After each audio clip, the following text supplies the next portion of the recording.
783 milhões de pessoas vivem hoje abaixo do limiar internacional de pobreza no mundo. Isso equivale a dizer que 1 a cada 10 pessoas vive com menos de $2 por dia. Em contrapartida, os cerca de 2.000 bilionários do mundo possuem juntos uma riqueza acumulada equivalente a de 4,6 bilhões de pessoas, o que equivale a 60% da população mundial. E é com esse cenário que a gente se depara diariamente.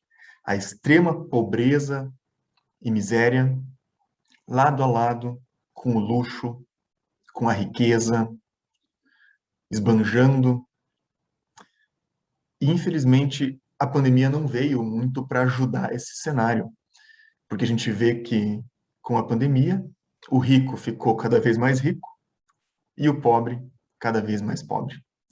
E a gente não tem como não se questionar sobre essa realidade, não é? E a gente se pergunta, imaginando a figura de Jesus, aonde está Jesus nessa história toda? Será que Deus tropeçou? Será que passou batido isso? Será que é justo esse cenário de tanta desigualdade de riquezas? E aí a gente lê o Livro dos Espíritos. A gente se interessa, lê o Livro dos Médiuns, o Evangelho segundo o Espiritismo, o Céu e o Inferno, a Gênese e todas as demais obras complementares da doutrina espírita, e a gente passa a entender que não existem injustiças. É justo, por mais estranho que pareça ser, é justo. A gente vive hoje um laboratório de experiências, em que a gente vive hoje aquilo que a gente plantou ontem, a gente viverá amanhã aquilo que a gente planta hoje. Isso não quer dizer que a gente não deva se solidarizar com a dificuldade do outro, não deva ajudar, de acordo com as nossas forças, a situação de dificuldade que os outros possam estar passando, mas não existem injustiças. E cada um de nós passará por diferentes cenários de dificuldade ao longo desses laboratórios da vida, dessas reencarnações. Ao longo das reencarnações são dadas a nós ferramentas para que a gente venha a desenvolver certos aspectos de evolução moral, intelectual. Algumas ferramentas a gente pode dizer que são fundamentais, outras são ferramentas importantes, algumas outras a gente pode dizer que são ferramentas supérfluas. E o dinheiro? A riqueza? Aonde a gente poderia categorizar o dinheiro? Será que ele é supérfluo? Supérfluo a gente não pode dizer que é, né? A gente tem que ter alguma coisa. Agora, será que o dinheiro é fundamental na nossa vida? A nossa consciência tenta nos dizer que não, que é apenas importante. Faz a gente parecer talvez mais cristãos, não é? Mas a verdade é que o dinheiro é fundamental. A riqueza é fundamental, porque a gente vive num mundo capitalista. Sem dinheiro a gente não compra comida, a gente não consegue se alimentar, a gente não compra o agasalho para não passar frio, a gente não consegue pagar uma moradia, um teto para a gente viver. Então, sim, a riqueza é fundamental. Mas é engraçado que a gente se sente meio culpado em dizer isso, né? Parece que é um tabu. Então, talvez essa palestra, essa conversa seja para a gente conseguir desconstruir esse tabu e conseguir entender realmente qual é o papel do dinheiro, da riqueza na nossa vida. Certa vez, um homem, um rapaz muito rico, se aproximou de Jesus e perguntou para ele: Bom mestre, que bem devo fazer para adquirir a vida eterna? Jesus, então, se volta a ele e fala: se queres adquirir a vida eterna, siga estes mandamentos. Não cometerás homicídio, não adulterarás, não furtarás, não dirás falso testemunho, honra teu pai e tua mãe, e ama ao teu próximo como a ti mesmo. Mas, mestre, eu já sigo todos esses mandamentos. O que então me falta? Muito bem. Se queres ser perfeito, vai, vende tudo o que tens, dá aos pobres e terás um tesouro no céu. Depois vem e me segue. O rapaz, então, saiu cabisbaixo, desanimado, porque ele tinha muitos pertences. Jesus, então, se volta para os seus discípulos e comenta que é muito difícil um homem rico entrar no reino dos céus. Aliás, é mais fácil um camelo passar pelo buraco de uma agulha do que um rico entrar no reino dos céus. Agora, tentando interpretar essa passagem evangélica, será que Jesus queria estabelecer como princípio absoluto a necessidade de desfazer-se de tudo para obter a salvação? Será que essa é a resposta? Que a gente tem que abrir mão de tudo? Com certeza não, né? Na realidade, ele queria apenas demonstrar que o apego aos bens materiais é um obstáculo ao progresso espiritual. Jesus estava naquela situação propondo uma prova decisiva. Aquele rapaz até podia ser um homem honesto, seguir todos os mandamentos, mas ele não tinha a verdadeira caridade ainda. A sua virtude não chegava à abnegação. E é mais ou menos isso que a gente vive muitas vezes, né? A gente faz o bem pelo outro e tudo mais, desde que isso não venha nos prejudicar. Então, será que a gente não tem que desenvolver essa abnegação, abrir mão de si pelo outro? Mas vamos fazer uma simulação aqui e vamos imaginar que realmente a solução seria abrir mão de todos os bens. A consequência dessa proposta seria, então, a abolição da riqueza, né? Todo mundo teria que se desfazer de tudo. A gente vai ver que isso, na realidade, é muito prejudicial, porque condenaria, em primeiro lugar, o trabalho. Porque por que a gente sai de casa e vai trabalhar? Porque existe uma remuneração, a gente precisa ter o nosso ganha-pão para sobreviver. Agora, uma vez que não haja remuneração, ou que quando haja a gente tenha que se desfazer, começa a perder o propósito do trabalho. E a gente volta à vida selvagem, que é contra a lei do progresso. Uma vida de subsistência, né? Trabalhar o suficiente apenas para sobreviver. Se a riqueza é causa de muitos males, o culpado é apenas o homem, porque a riqueza é apenas uma ferramenta, como a gente conversou, para o nosso progresso, que pode ser bem ou mal utilizada. E se a riqueza não é um elemento direto de progresso moral, é com certeza um poderoso elemento de progresso intelectual. Porque para que a gente possa adquirir essa riqueza ou esse dinheiro, é necessário estudar, se preparar, se aprimorar intelectualmente para que a gente consiga adquirir mais. Então, é sim uma ferramenta para o progresso intelectual. Uma das missões do homem na Terra é trabalhar pela melhoria material do planeta. Como assim? Desobstruí-lo, ou seja, permitir com que a gente consiga alcançar os 4 cantos do planeta, saneá-lo para que esses cantos possam se tornar habitáveis e prepará-lo para receber a população que de fato comporta. Como assim? Vai aumentar ainda mais a população da Terra? Olha só, no livro Roteiro de Emmanuel, em 1952, psicografado por Chico Xavier, havia uma população de 3 bilhões de encarnados. E, ao mesmo tempo, 20 bilhões de desencarnados. Então, olha o potencial de gente aí na fila para reencarnar. E a gente vai para um relatório da ONU, chamado Perspectivas da População Mundial, em que em 2021 a gente vê uma população de 7,8 bilhões, a perspectiva para 2050 é de 9,8 bilhões, enquanto a perspectiva para 2100 é de 11,2 bilhões. Então, sim, a população vai aumentar. É claro, as pessoas estão vivendo mais, não é? Antigamente nasciam mais pessoas, mas também morriam muito mais cedo, por motivos muito mais variados.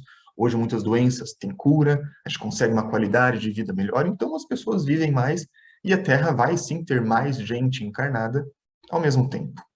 Agora, como é que a gente faz para alimentar toda essa população que só cresce? E aí tem algumas alternativas, né? Ou a gente aumenta a produção, se a gente não consegue aumentar a produção, a gente busca lá fora, importa de algum outro país. Para isso, a gente precisa facilitar as relações entre os povos. Claro que essa talvez era uma dificuldade lá quando foi publicado o Evangelho segundo o Espiritismo, né, em 1854 e 64. Claro que isso já evoluiu muito, né? Mas precisamos otimizar os trabalhos, tanto em qualidade quanto em quantidade. E para isso a gente precisa de ciência. Como assim otimizar? Porque se a gente for ver, a gente já produz muito. Porém, cerca de 1,3 bilhão de toneladas de alimento são desperdiçados por ano. Isso equivale a 1/3 da produção mundial. Então a gente produz muito, mas grande parte disso é desperdiçado, é jogado fora. Então a gente precisa otimizar esses trabalhos. E para isso é necessário recursos. E para que a gente consiga recursos, é necessário a riqueza, o acúmulo de riquezas para que possam ser realizados esses trabalhos, esses recursos. A riqueza, como a gente falou, desenvolve a inteligência. A inteligência, indiretamente, ajudará a compreender as verdades morais, porque a gente costuma falar que nós temos uma fé raciocinada, não é uma fé cega. E para que a gente possa raciocinar sobre essa fé, para que ela se torne uma fé lógica, é necessário desenvolver a inteligência. Então, indiretamente, a riqueza também desenvolve a nossa questão moral. E sem riqueza, não há trabalho, não há atividade, não há pesquisa, porque para que haja pesquisa é necessário os recursos, e não há evolução. Então, definitivamente, a riqueza é um elemento de progresso. Como que a gente conseguiria os grandes feitos da humanidade sem acúmulos de riqueza? Grandes represas hidrelétricas para que a gente possa ter energia nas nossas casas. Os aviões são estruturas caríssimas, né? Como é que seriam construídos? E com eles a gente consegue viajar para outros continentes, inclusive, né? Grandes distâncias. As pontes que unem diferentes terras. Imagine um orçamento de uma ponte como essa. Só realmente com o acúmulo de riquezas para que possa ser realizado. Os hospitais cada vez mais tecnológicos, para curar as nossas doenças, as nossas enfermidades, só é possível com o acúmulo de riquezas. Ah, os smartphones, não é? Os celulares hoje. A gente tem ele na mão. Custa caro? Custa. Agora, mais caro é desenvolver esse smartphone. Imagine a empresa para conseguir desenvolver essa tecnologia, quanto dinheiro não precisa aplicar. Então, esse acúmulo de riquezas é fundamental. A pandemia foi uma situação, está sendo, né, uma situação complicada. Agora, imaginem viver a pandemia sem tecnologia, sem os smartphones, sem poder ver por vídeo um familiar distante que a gente não pode visitar por precaução. A gente não poderia estar realizando essa palestra, por exemplo, virtualmente. Então, a gente precisa quebrar esse tabu.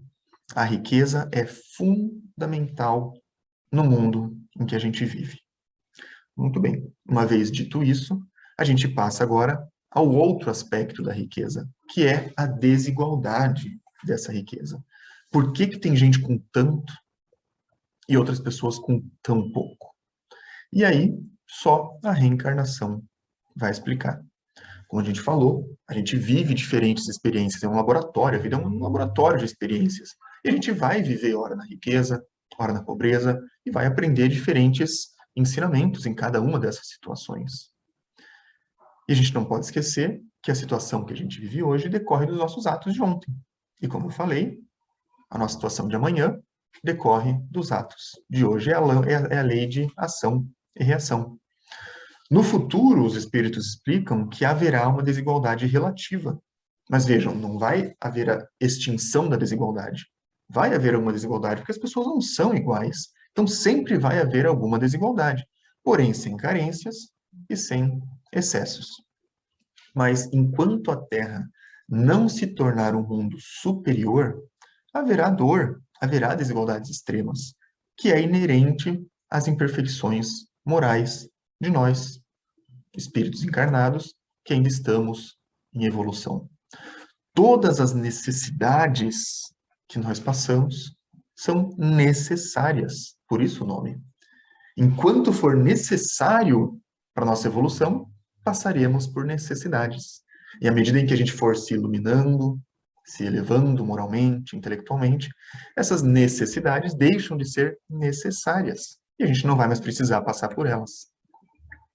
Agora, vamos de novo criar aí uma simulação. Vamos imaginar que essas riquezas pudessem realmente ser igualmente repartidas para todos. Se isso acontecesse, cada um receberia uma parcela mínima, daria para sobreviver, talvez não teria fome, mas e quanto aos grandes trabalhos da humanidade?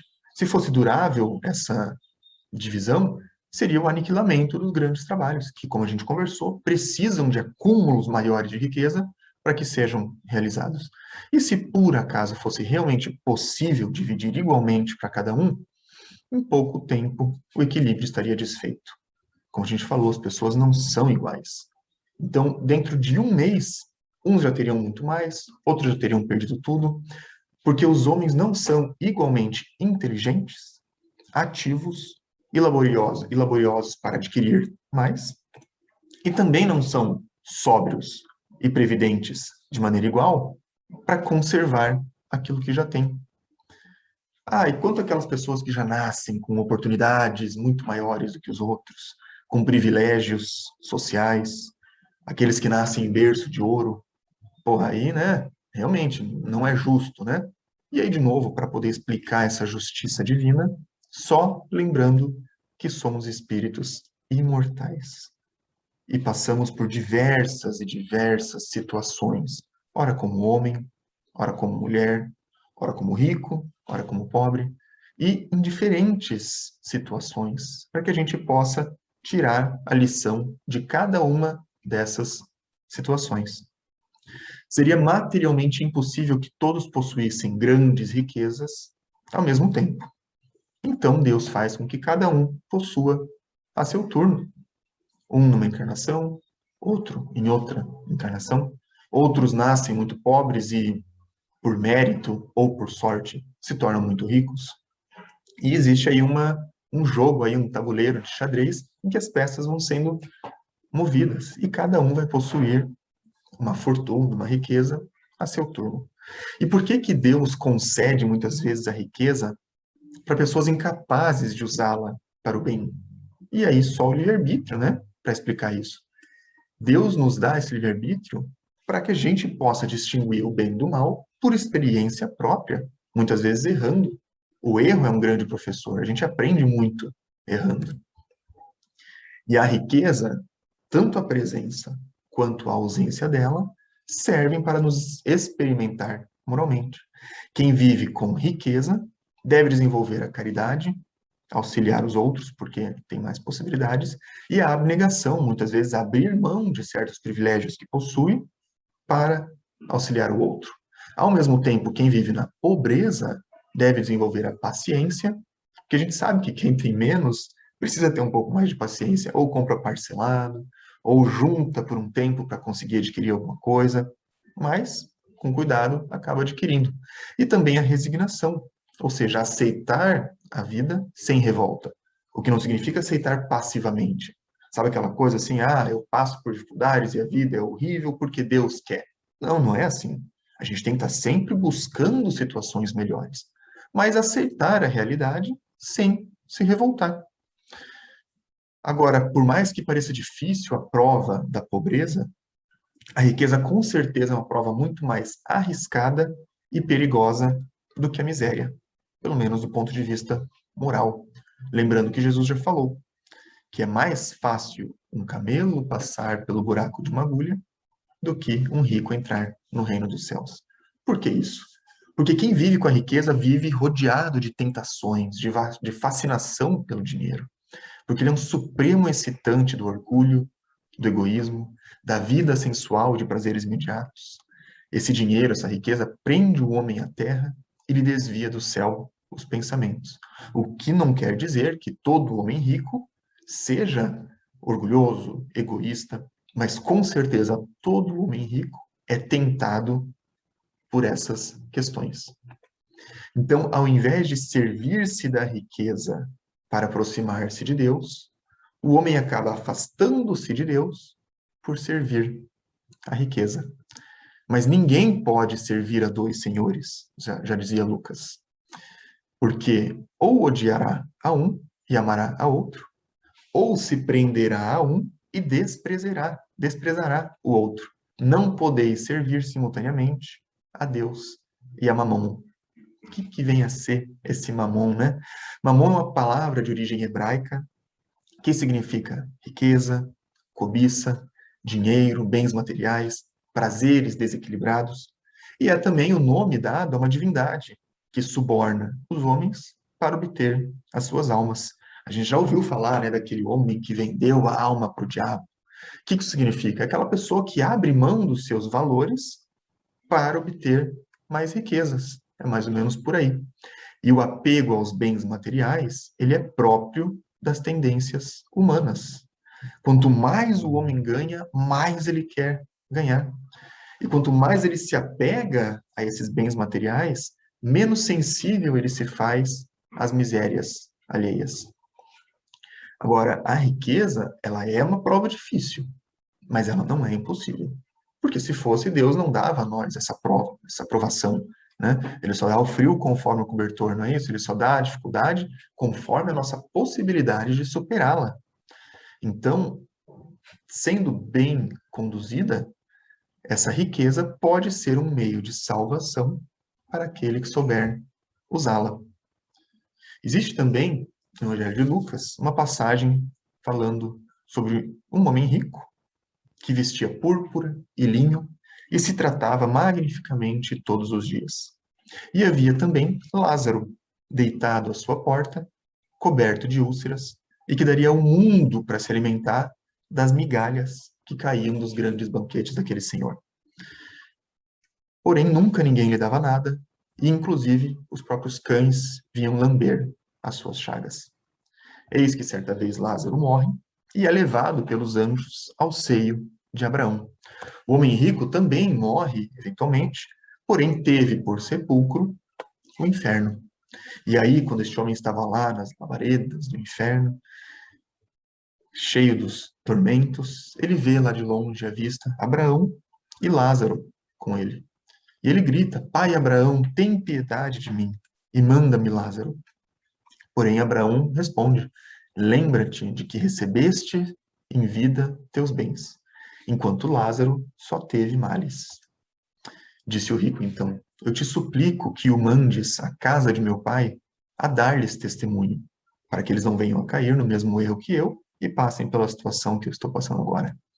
Porém, Abraão responde: Se não ouvem a Moisés e nem aos profetas, também não acreditarão, mesmo que algum dos mortos ressuscite. Como a gente gostaria de ser avisado, né? Seria tão bom se viessem do além nos avisar como a gente deve proceder, como não se equivocar para que não venha a criar o inferno no futuro. E aí a gente vê o Evangelho segundo o Espiritismo, um livro publicado em 1864, com a seguinte passagem: Vós, a quem o amor do ouro domina, vós que venderíeis a alma para possuir tesouros, porque eles permitem vos eleveis acima dos outros homens e vos proporcionam os gozos das paixões que vos escravizam. Não podeis servir a Deus e a Mamon.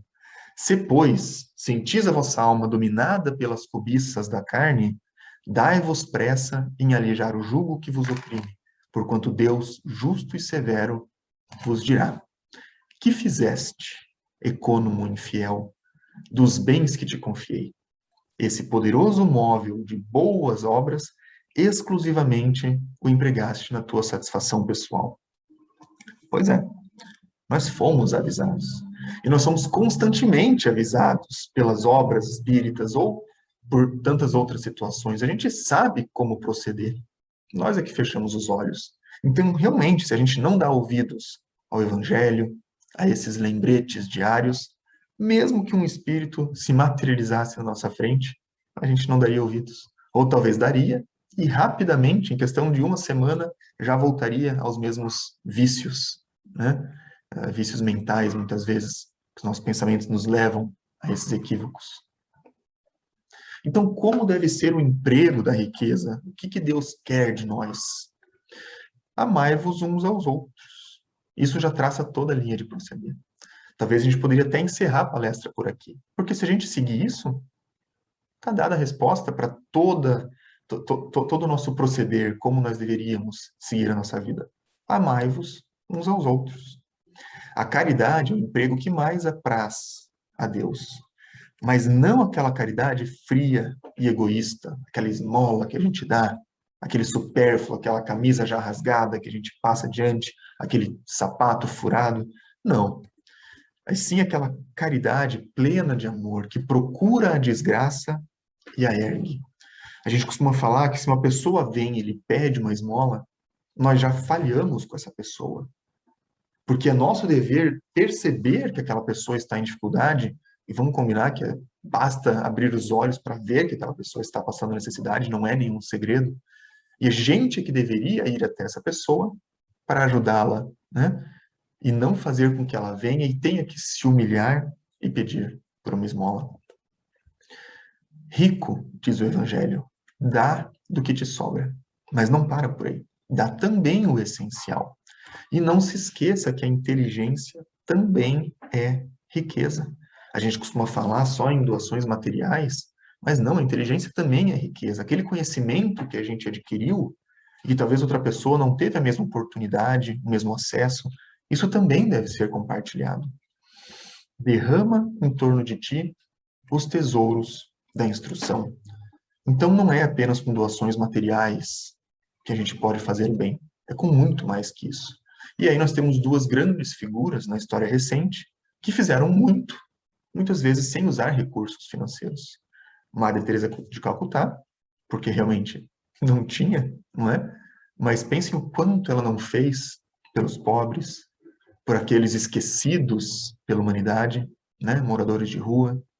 E ao mesmo tempo, Princesa Diana, com toda a fortuna do mundo, fez muito mais sem usar os seus recursos, ajudando nas causas como HIV e outras questões sociais, aproveitou a sua imagem, todos os holofotes que a seguiam, para levantar essas questões para todo o mundo. E aí vem um espírito protetor também no Evangelho, segundo o Espiritismo, e nos dá um grande banho de água fria.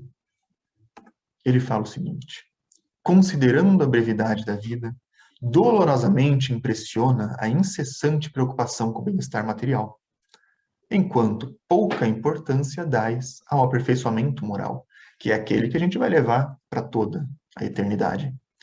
Consideram as vossas atividades como de mais alto interesse para a humanidade, quando na realidade usam apenas para satisfazer as vossas necessidades exageradas, vaidade, excessos, vos imponha tormentos, penas, noites mal dormidas, para aumentarem haveres, muitas vezes mais do que suficientes. Frequentemente, pessoas são voluntariamente escravizadas a penosos trabalhos, pelo amor à riqueza e aos gozos que ela proporciona. E ainda vangloriam-se, dizendo ter uma existência dita de sacrifício e de mérito. Insensatos. Credes realmente que vos serão levados em conta os cuidados e esforços movidos pelo orgulho e pelo egoísmo? Ao passo que negligenciais os deveres que a solidariedade fraterna impõe a todos os que gozam das vantagens da vida social? E ele finaliza: unicamente no vosso corpo haveis pensado. Seu bem-estar e prazeres foram o objeto exclusivo da vossa solicitude egoística. Por ele, o corpo, que morre, desprezastes o vosso espírito, que viverá para sempre. Por isso mesmo, este senhor, o dinheiro, a riqueza, tão amimado e acariciado, se tornou o vosso tirano. Ele manda sobre o vosso espírito, que se lhe constitui escravo. E aí vem a pergunta que pesa na nossa consciência. Seria essa a finalidade que Deus vos outorgou? Será que foi para isso que Deus nos mandou ao mundo? Para acordar, trabalhar e dormir? Acordar, trabalhar e dormir? Como aquela rodinha do hamster que vai e não sai do lugar? E não tem como cada um de nós não se identificar com pelo menos uma dessas passagens. Muitas vezes, realmente, a gente faz muito mais do que, de fato, precisaria para viver bem. E eu passo que deixa de lado, muitas vezes, um momento em família, deixa de lado a ajuda que poderia estar dando a uma outra pessoa. Então, é necessário, sim, muita reflexão sobre essa situação.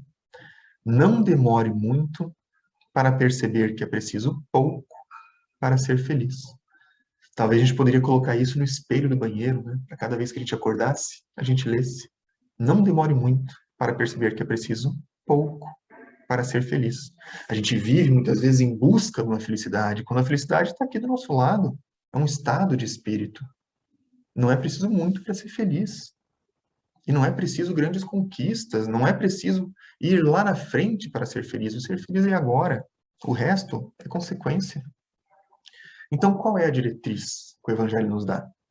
O mau uso da riqueza é aplicar exclusivamente na sua satisfação pessoal. E aqui vale uma consideração, porque está escrito exclusivamente.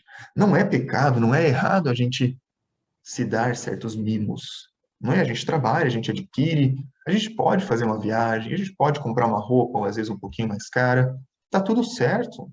O problema é aplicar exclusivamente na sua satisfação pessoal. Enquanto o bom uso são todas as vezes que resulta em um bem para uma outra pessoa. A beneficência, ou seja, doação de dinheiro, né, de bens materiais, é sim um modo de empregar-se a riqueza, não está errado, porque dá um certo alívio, mesmo que temporário, à miséria, à fome, preserva do frio, proporciona abrigo. Porém, prevenir essa miséria é que é a grande missão das grandes fortunas. E a gente não precisa se sentir culpado, porque a cada um conforme a sua possibilidade. É claro que a gente não vai conseguir eliminar a miséria e a fome do mundo.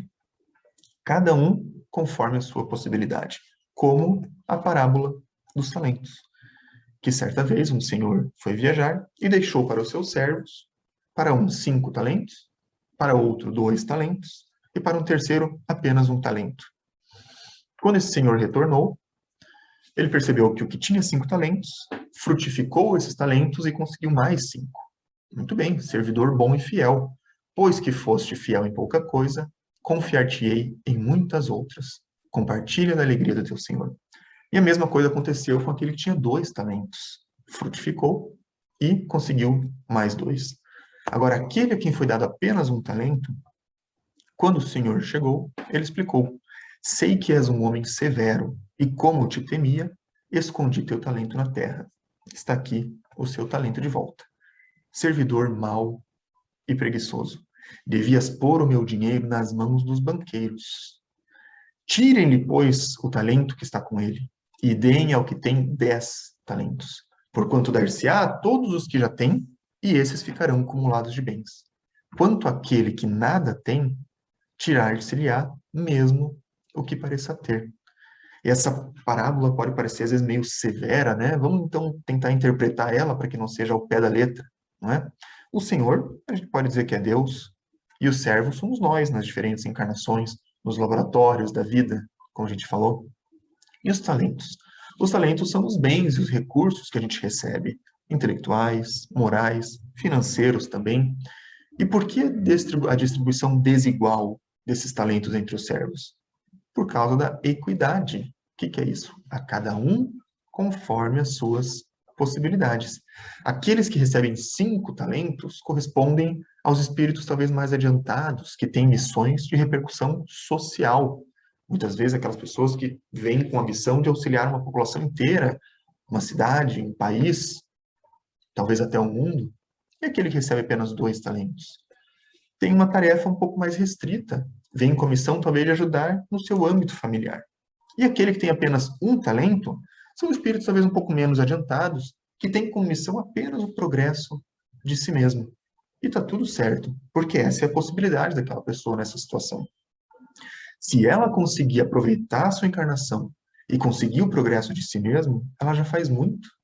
E a gente vê que muitas vezes alguns não conseguem nem fazer isso, muitas vezes se perdem por más escolhas, por vícios.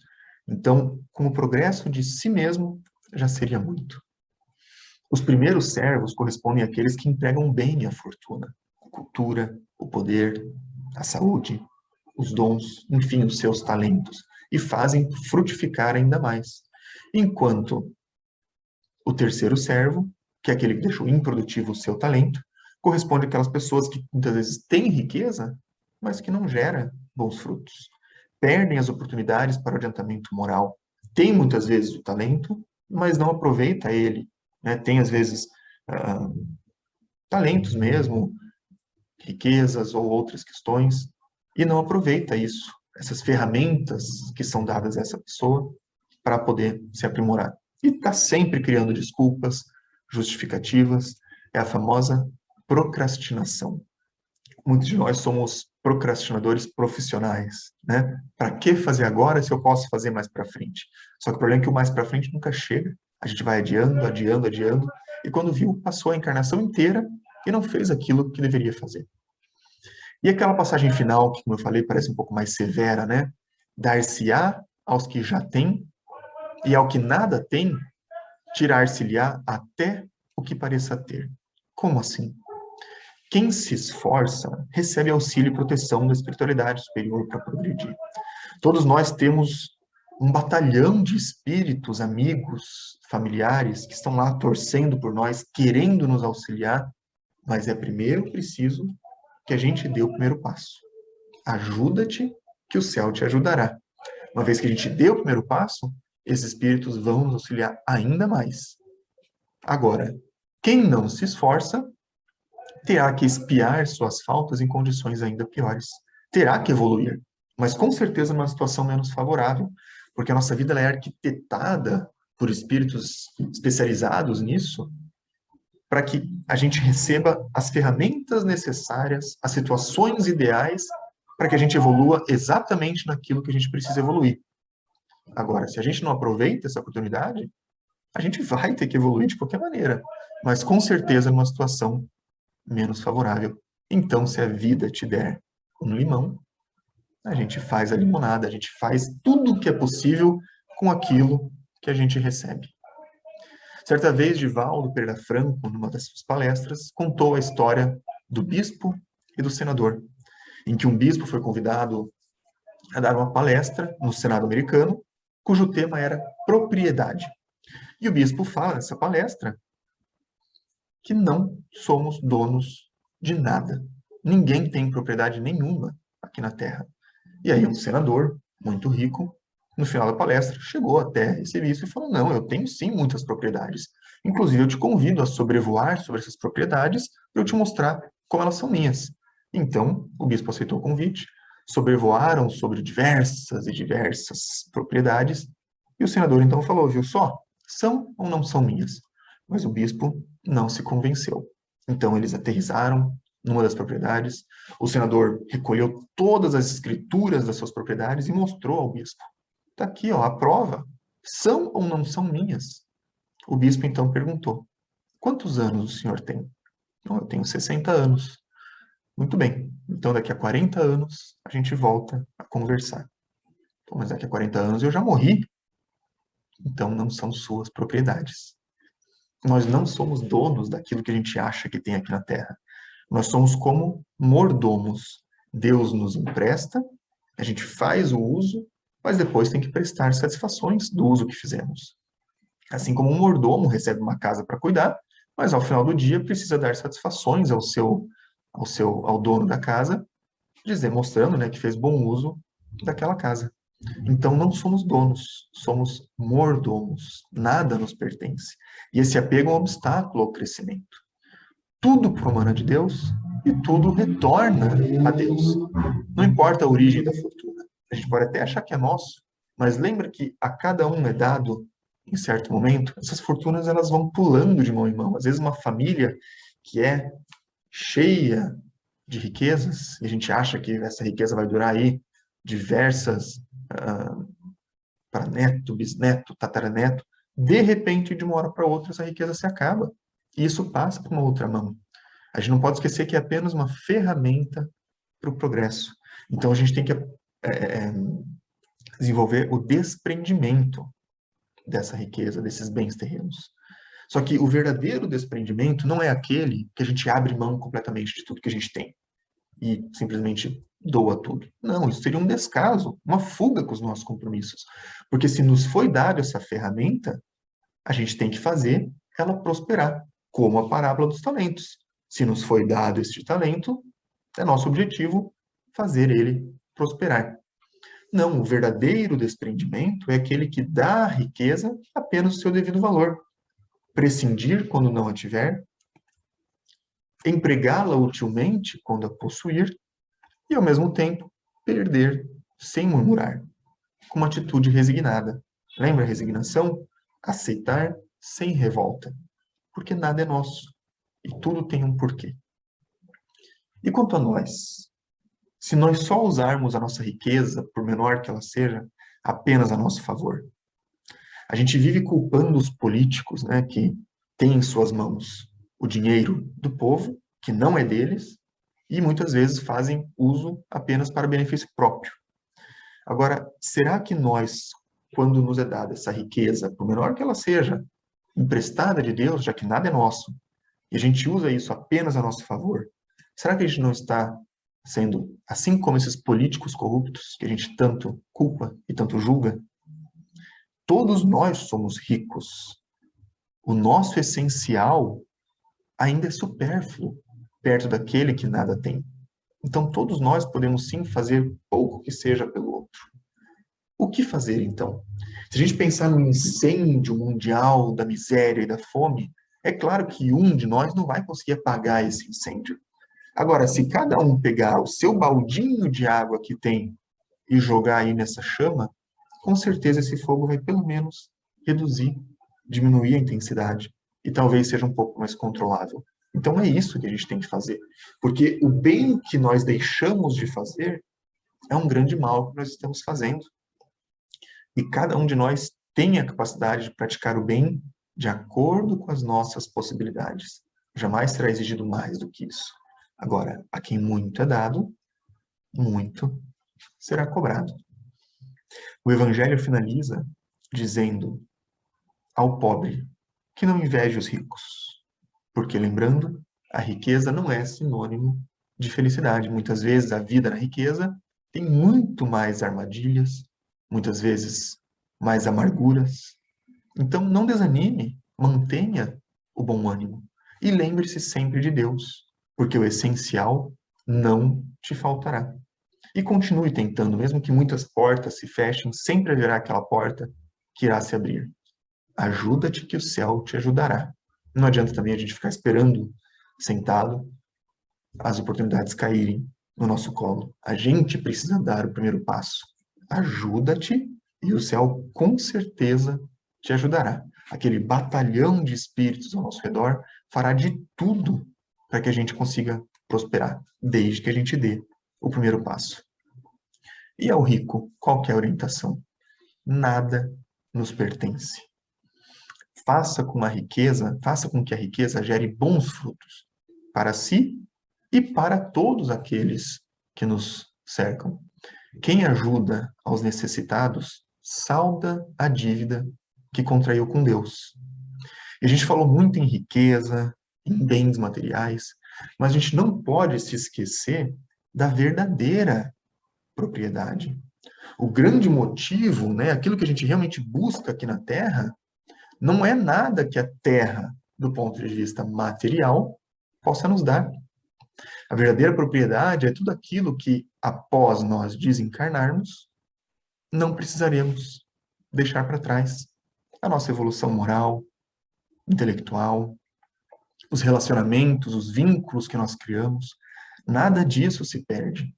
Então, isso a gente pode acumular, esbanjar até, para que pouco a pouco, ao longo desses laboratórios da vida, cada um de nós adquira a sua grande fortuna de experiências vividas, de boas ações realizadas e de elevação moral e espiritual. Eu agradeço pela atenção de todos e a gente vai fazer então uma prece de encerramento para que a gente possa encerrar os trabalhos.